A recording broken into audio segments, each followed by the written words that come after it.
Presentation to the Johnson Mountain Boys going into the Bluegrass Hall of Fame, the IBMA Hall of Fame. And we've got several members of the band with us today. We've got three bass players with us today, along with Dudley Connell, guitar and vocals, and David McLaughlin, mandolin. And we want to thank you for agreeing to be interviewed here. We'll keep it on the short side. I'll mix some songs in and turn it into more of a special, longer thing. But so if any particular songs come to mind in the conversation and trigger anything, feel free to introduce a song that you would want to have played. But generally, we'll just shoot the breeze. Of course, we're in the middle of the pandemic, and nobody's really getting out to play much as far as musicians. But Dudley, you had a gig just the other day with the Seldom Seen at the Birchmere. Tell us how that went. Well, it went fine, and to be honest with you, the social distancing they're taking very seriously there. They can't have anybody walk out of that show place with COVID. It'd be the end, you know. Mm-hmm. So they had those long family-style tables. They had every other table was empty. And even the people that were sitting at the same table were socially distanced from each other. So it was fine. It felt good to get back to work.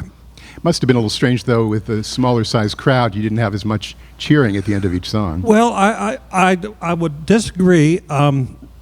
Maybe not as loud as if the place had been packed, but the people that were there were so happy to be out of the house and hearing live music. It was a very enthusiastic crowd. Good. Which we were pretty enthusiastic our own self. Mm-hmm. Good. Now, this is the year the Johnson Mountain Boys are being inducted, and it's the same year as the Newgrass Revival. So I think it's really cool that both ends of the bluegrass spectrum are represented. It's almost like it was fate that it would happen this way. One of the most traditional, the neo-traditional band, the Johnson Mountain Boys, and the Newgrass Revival, who pushed the envelope from the other end, being progressive. Yet you guys are big fans of Newgrass Revival, and they're big fans of yours. It just shows that just because you play a certain type of music doesn't mean you're not enthusiastically entertained by other styles of music. Well, you know, not to dominate the interview here, but I think one thing that we shared in common was that both those bands were had a lot of energy and a lot of power, and so we shared that in common with those guys, and it's one of the reasons we liked them so much. Mm-hmm. That's right. We're going to not keep only that, but something to consider is that in the early 70s, my hair and Dudley's hair was longer than Sam Bush's at the time. So, of course, Dudley doesn't have quite as much hair as he did back in those I early wish days. I could say the same today. Look at this mess up here.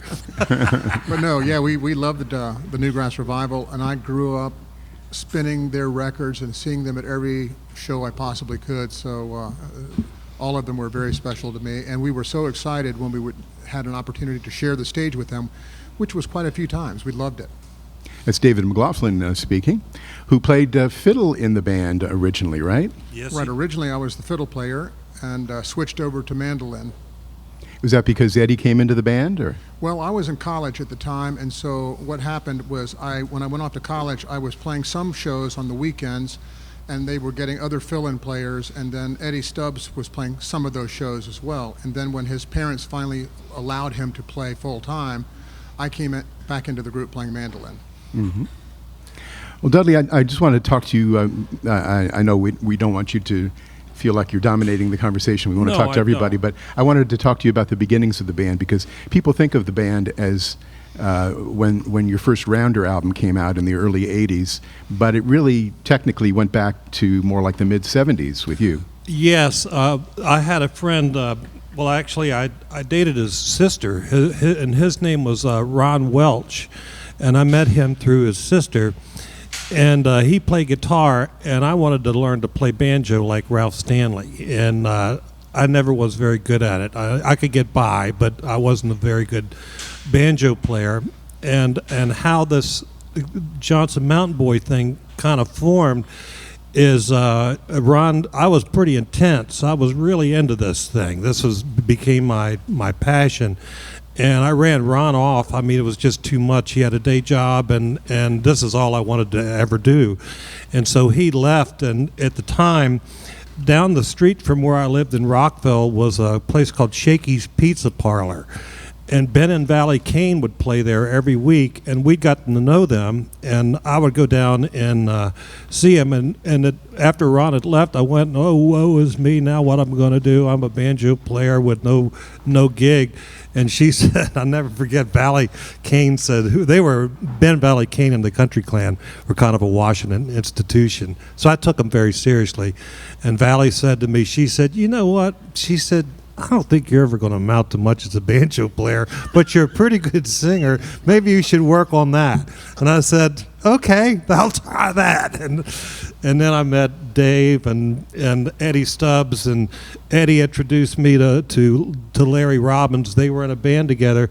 Larry, why don't you talk about that a little bit? Well, Eddie played in a band that I played with before the Johnson Mountain Boys, Bluegrass Image, and I remember he was only about 15 years old, and he'd call me up and say, would you talk to my dad for me and stuff so I can go out and play with you tonight?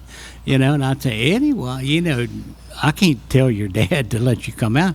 He said, and Eddie actually be crying and stuff, and he'd say, well, I want to go play and stuff, I'd say, I'll talk to your dad, and I did, and his dad let him go and stuff. So we played together for a few years and stuff before. We had to drive you back and forth to home, didn't we, Larry? Oh, that's before he got his driver's license and stuff, So we actually, I remember when he first got his driver's license, he drove this big boat.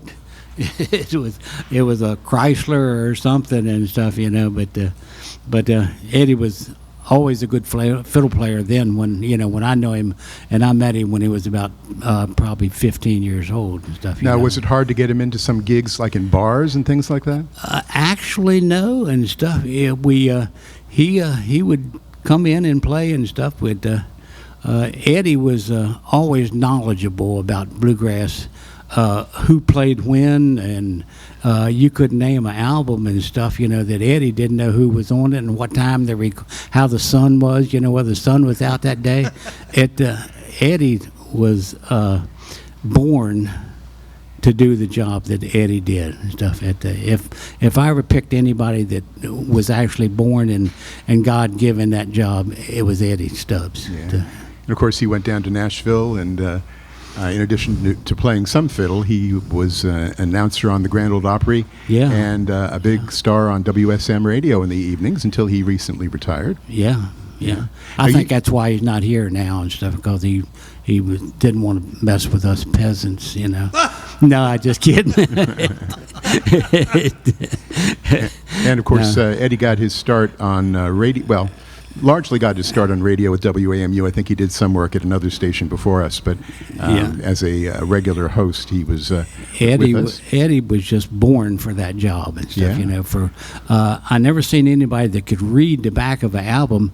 I would read the back of an album, and 3 minutes later, I wouldn't know what I read and stuff. But Eddie read it one time and could tell you 2 years later, who was playing on it, and like I say, everything about it and stuff. So he had a knack for the job that he did, and he really did it good and stuff. So. Well, you had a knack for being a great bass player with the band. I guess for the first 4 albums, was it? 4 or 5, I'm not sure. Yeah. I think Let's see. First album, The Walls of Time. The Working Close. album. You were on the first EP by Copper Creek. Yeah. Right. At least 4, maybe 5. Yeah. I was there until they got a bass player. So get out of here. Which is a nice segue into introducing Marshall Wilborn. That's right. Right. Marshall came along and, of course, had played in various other bands, including with Jimmy Martin, right? Briefly with Jimmy Martin. Briefly, do you mean a couple months or a couple gigs? Yeah, it was actually just a couple of months, yeah. Was it because he was difficult to work with, or? Well, actually, the main reason that it was that brief was I'd been there for a couple of months, and I'd heard that Larry had left the band, and I called Dudley and said, I'm doing this working with Jimmy Martin, but I'll be happy to fill in until you find somebody, regular player. And And so they called me back within the next day or two and said, "Can you go to Georgia and fill in this weekend?" So that's it so happened that Jimmy was not playing that weekend, so yep, let's go to Georgia. Do you remember who replaced you in Jimmy Martin's band? There's some trivia. I believe this gentleman down here on the other end of the stage. Is that right? did. Earl Yager. Wow. How long did you stay with Jimmy? 4 years. Okay. 4 years. That's a pretty long run. Yeah. We'll talk some more with Earl in just a couple minutes. And so, Marshall, you were playing with Whetstone Run, where you met your wife, Lynn Morris, right? Yes. Yeah, actually, Whetstone Run was my first working touring band that I was a part of, and that came because of Lynn recommending me to the band, and it absolutely would not have, I don't think any of this would have ever happened for me if it hadn't have been for Lynn. Of course, Marshall's worked with some other great acts through the years, certainly with the Lynn Morris Band, doing, 4 or 5 albums or so. We did 5, yes, we sure did. And Lynn ran into some health issues, and that was the end of that band. I would like to see Lynn Morris get some strong consideration for the IBMA Hall of Fame, too. She had so much to do with women coming along in bluegrass music. Now some of the top performers in bluegrass are women, and it wouldn't have happened without Lynn, I think. I would agree with that. Yeah.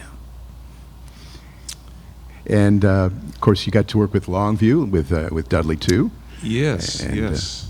And with Michael Cleveland and Flamekeeper. Yeah.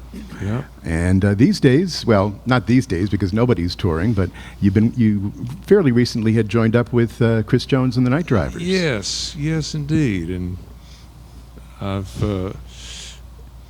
Chris and Lynn and I have been friends since the very early 80s. I actually met Chris in Texas before I ever came out to the East, and Chris is a wonderful guy and very prolific songwriter, musician, singer. So yeah, I've looked forward to getting to return to that when we're able. But yeah, working with Chris and looking forward to getting rolling with it again. Yeah. David, we want to get a moment in with you before you have to leave.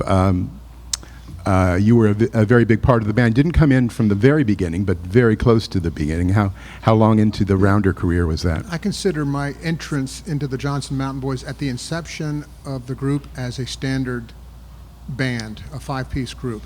Before that, Dudley had Ron Welch on guitar. Dudley was playing banjo, and every now and then they might have a third or a fourth person. But Dudley and I and Ed Desmira and Gary Reed, we had a discussion about actually starting a 5-piece group, and we actually got together at a meeting where we brought multiple instruments to see what instrument we might be assigned. And actually, Dudley brought his banjo to that meeting as well. And Boo. Unlike what he said earlier, his banjo playing was really amazing because he played the banjo like he plays the guitar. It was powerful, rhythmic, pulsing. And somewhere I have some recordings of that to prove it. But we decided to have Dudley on the guitar really at that meeting because nobody could play guitar like Dudley. He played he was our drummer. So he's a single rhythm section all in one. So we decided we need that guitar, and so we had Franny Davidson play the banjo. He also brought a guitar to that meeting. He played guitar, but he didn't have the power that Dudley had. And we figured we needed that power mostly in the guitar. And so I played fiddle at that time. And I was quickly assigned. To that meeting, I brought a banjo, guitar, mandolin, and fiddle. We already knew we were going to have Gary Reed play bass. And I didn't know what I was going to play, but I was the only person who could play fiddle, so that was quickly assigned to me. Mm-hmm. One last question for you. When you signed to Rounder, did you have any concept of how big the band was going to become? Oh, no. No, we did it because we loved it.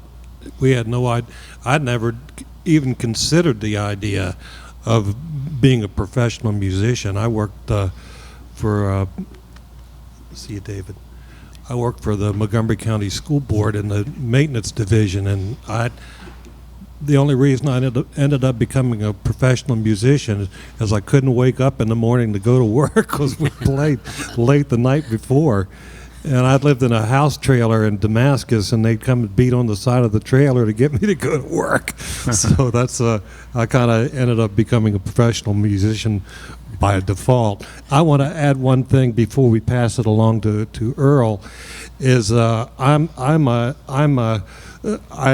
play guitar like I play guitar because I've been surrounded by great bass players, and the bass is always been the instrument that I key off of vocally. Because a lot of times, the sound systems are, sometimes they're good and sometimes they're not. But I could always hear the bass, and I use the bass for pitch. And these guys, Earl and Larry and Marshall, were just the top of the heap, so I could relax. I just played the guitar. I didn't play the guitar. They played the guitar. I just held the thing. Mm-hmm. I wanted to bring up songwriting. Both Marshall and Dudley have played a big part in the songwriting on the Johnson Mountain Boys recordings, and some of the best known songs that were part of your repertoire were songs that you guys wrote. I know Dudley, I guess in the first single that was put out by the group, you wrote one of the first songs, didn't you? Yeah, I wrote one and co-wrote the other. It was just a single. Yeah. Had you ever had experience with songwriting before that? No, not really. And I never really considered myself much of a songwriter, and I can explain why I feel that way. Is that I was listening to, at the time, exclusively listening to Bill Monroe, Flatt and Scruggs, and mostly the Stanley Brothers. And I wrote the songs that I wrote with that type of sound in mind.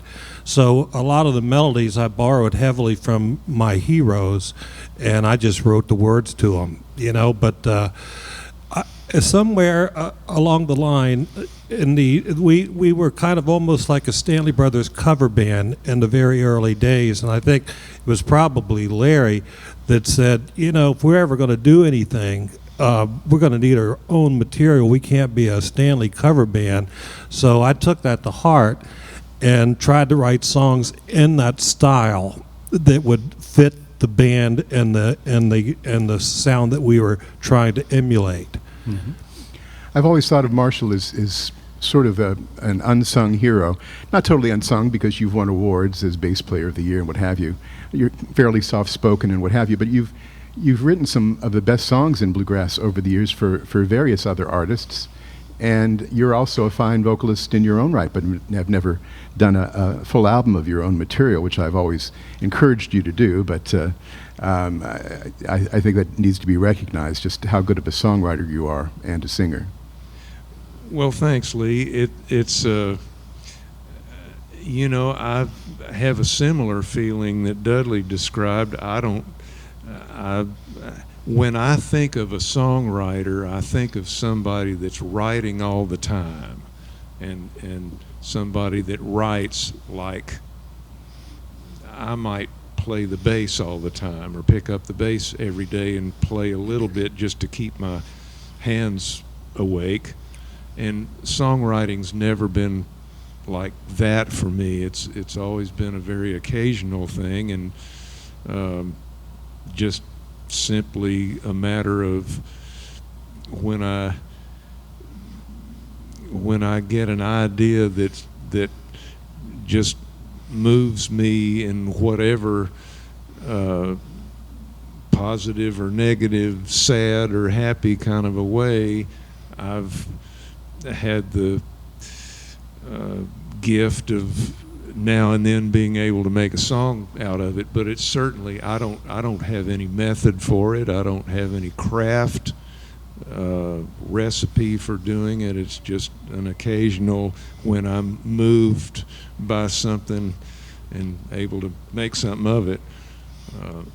Well, they certainly come out as gems. Well, thank you. So we appreciate that very much. Thank you, thank you. In the band's repertoire also, Eddie brought in a lot of the songs, finding a lot of obscure country songs. With his great knowledge of country music, he was able to bring in so many fine songs that got recorded by the band. Larry also brought songs in, traditional country songs.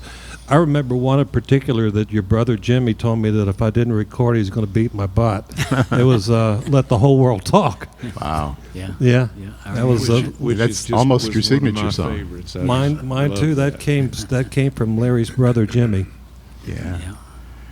Do you remember some other songs that that you brought to the band? Probably they weren't all recorded, but many of them probably were. Oh, there was so many at the time and stuff that, you know, the fantastic thing about it and stuff, whether they was bluegrass or country, Dudley could do them. You know, Dudley could sing them and stuff. So everything worked out good that way and stuff. You know, you'd have to hunt a long time and stuff to find something that Dudley couldn't do good. So, you know, Thank you, Larry. That's very kind of you. Earl, we want to chat with you some. You played the bass, I guess the final bass player in the band. And you mentioned earlier that you had worked for 4 years with Jimmy Martin. Was that directly before you joined the band, or? Yeah, I guess so, Lee. Boy, I tell you, trying to remember all this stuff is hard. Yeah, it was Jimmy and then this band right here. A couple of the dates overlapped a little bit, I remember. Yeah. How did you get the job with Jimmy? Well, that's a long story. Chris Warner is the reason I got that job. I have to credit two people for why I've done some of the most interesting things in bluegrass, Chris Warner and Dudley Connell. Due to Dudley, I got to play, you know, with Larry Stevenson, Sammy Sheila, Hazel Dickens, a lot of people. Chris was the same way. He introduced me to a lot of different people. So I credit Chris and Dudley of being able to play with a lot of different people in bluegrass. Mm-hmm. And you fit right in when it came time to do the Blue Diamond album. Yeah, and boy, that was fun. That was fun. Dave asked me an interesting question today, Lee. He said, Earl, do you remember the first job that you ever did with us? And I just drew a blank. And then it was Granite Hill up in Gettysburg. We had khaki pants, blue blazers, and these ties right here. Yeah. Remember that, Dudley? I do. Yeah. I do remember that. Yeah. Yeah. And are you still playing at all? Or? No, don't play. Not even just for fun at home or jam not much. sessions? A lot of listening. Okay, very good. Yeah.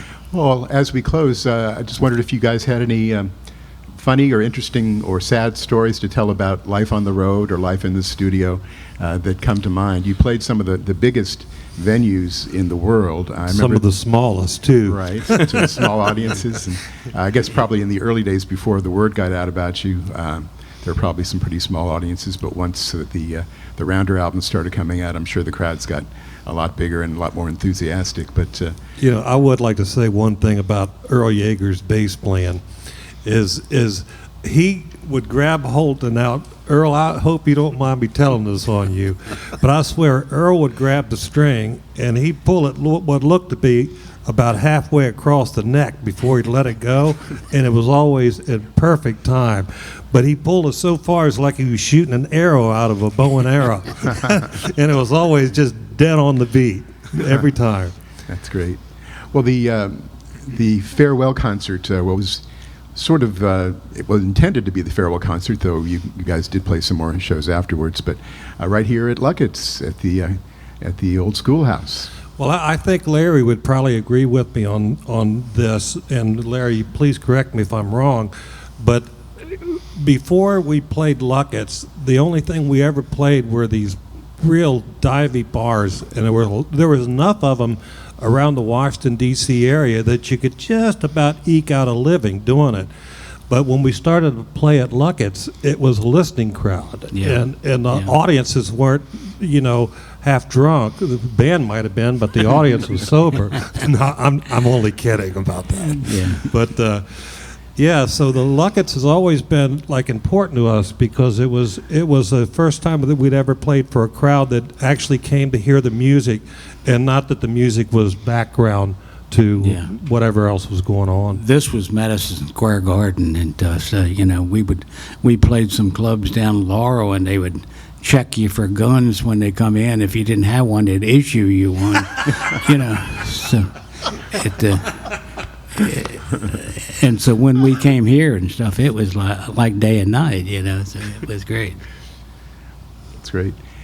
Dudley, you want to talk about the interplay between you and Eddie as musicians up on stage? I just thought it was so magical, the interplay. Well, thank you. You know, I always just loved playing with Eddie. Eddie played what fit the band. I always, like Larry said, he was an accomplished player, but it wasn't just his musicianship that initially drew me to ask him if he would be interested in playing with us on a full-time basis. He looked the part. I remember going to see him, and I think I can't remember if Larry suggested it or who, but he was playing with Buzz Busby at the Montgomery County Fairgrounds. Yeah. And I went up to I thought, you know, I lived in Gaithersburg, so I thought, yeah, I'll go check it out. And you know, here's this tall, skinny guy with a big cowboy hat and a red string tie, just like Larry has on now. And I thought, my God, I don't care if he can't play. He looks like a bluegrass fiddle player.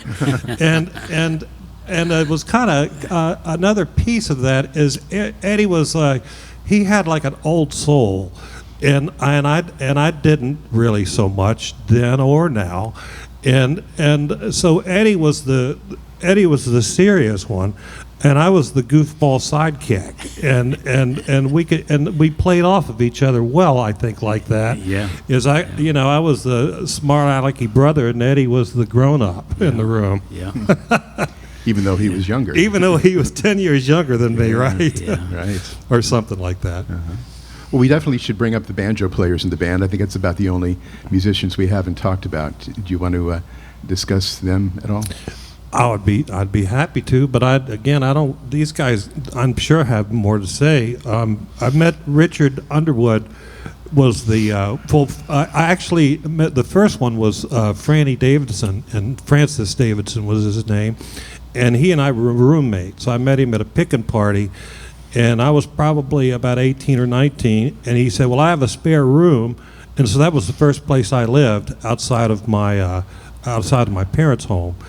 And he and I played music together all the time, but he was a drywall contractor, and sometimes he would come home and his knuckles would be just swollen from holding drywall up and nailing it to a ceiling, and it got to just be too much for him.